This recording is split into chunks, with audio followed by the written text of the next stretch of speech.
Alors la rénovation a commencé à l'an 2000.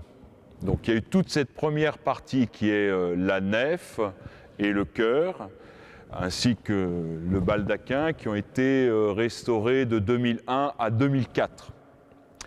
Et ensuite, il y a eu la restauration de 4 chapelles latérales que vous voyez. Alors il y en a 2 que l'on peut voir, les autres sont abrités. Là, vous avez un aperçu de ce que pouvait être l'église Saint-Pruneau avant sa restauration. Voilà. Tout était noir et avec pas mal d'infiltrations d'eau qui ont abîmé bien sûr tous les stucs.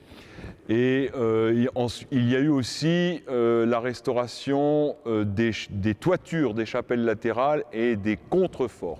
Et tout ceci pour un montant de 2 millions d'euros, quoi. Voilà, financé essentiellement par la ville de Lyon.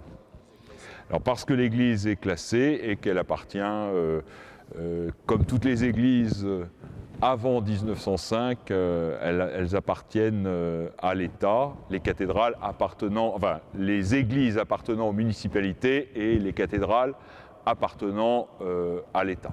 C'est grâce à la ville qu'on a de si belles églises, hein, enfin aussi bien entretenues. Et en 1905, eh bien, les églises n'auraient pas été confisquées ou l'église n'aurait pas été spoliée de ses biens.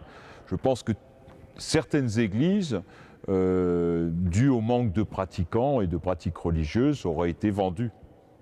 Pour qu'on puisse récupérer l'argent, quoi. Finalement, c'est une bonne chose. Ben, c'est une bonne chose, oui.